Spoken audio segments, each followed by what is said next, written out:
Fold. Discover the hold of a longwear Fancy. Fine. in the luxury of a lipstick.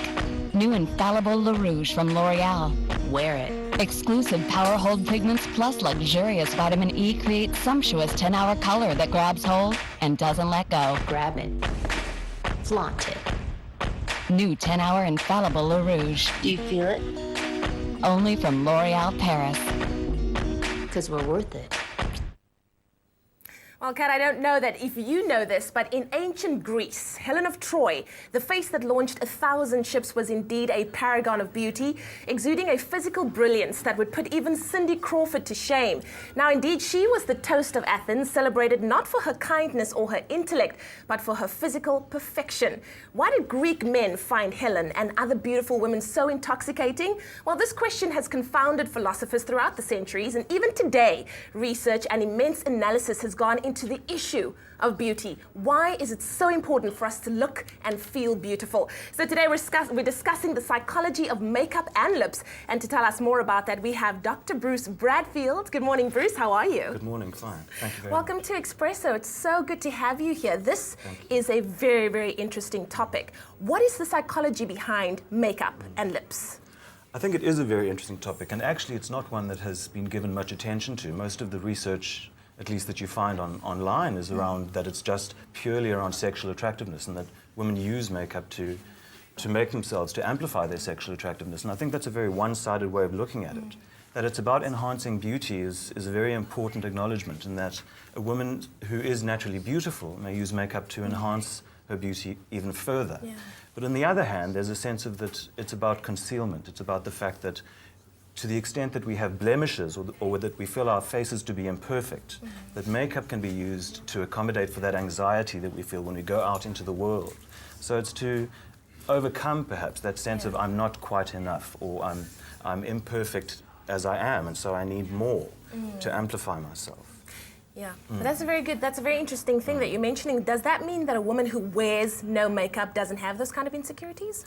I wouldn't say that, but I would just say that to the extent that a woman chooses to wear makeup, that it may have a lot to do with what's going on internally. Yeah, And that sometimes it relates to the insecurities about just as I am I enough for the world and for myself? It's very interesting that you say that, because I've mentioned this before on the show, and I feel particularly under the weather, or I'm not feeling very good about myself. I've got this L'Oreal super lustrous red lipstick that I just put on. And that makes me feel like, like I own the world. I'm sure. How does a woman's mood affect the color of lipstick that she would wear on her face, or even the makeup that she would wear? All right. Well, when I was thinking about this question, I think it's a great question to ask. And I suppose for me, it's more about personality and how personality relates to personal style. And that if we are a more robust, more outgoing, vibrant, extroverted personality, we're likely to reflect that in the way that we dress our face. And if we are more sort of recessive, shy, introverted, we're likely to quieten our faces.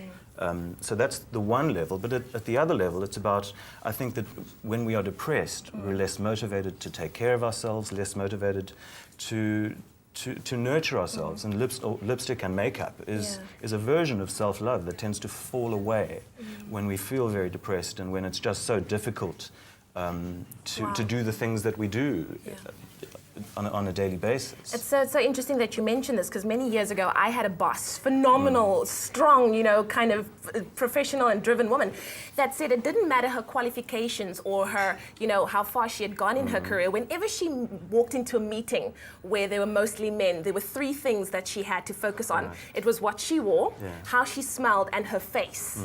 Hey, why do people react differently to makeup and lipstick? Well, I think we're making a very important shift at the moment, and perhaps over the past 50 years, towards being far less judgmental. But the history is one of being judgmental more so in the direction of women than in men. Women have to do a lot more to be assessed or evaluated as being okay. And particularly, I think, in professional spaces where it's so difficult for a woman to be to be recognized as valid. And so makeup in that respect is one of the domains at which we evaluate and judge. But certainly far more these days we're beginning to acknowledge that it's about a woman's femininity and the Absolutely. value of that. Yeah. I just wanted to ask you very quickly, how does culture tie into all of this as well? Well, I mean, that's a fascinating, very complex question. Yeah. And I think that culture, there are so many different ways in which culture and makeup relate, and race and makeup. And that there are these complex and complicating factors that make it very difficult for a woman to know what to do, to be acceptable in a very judging society.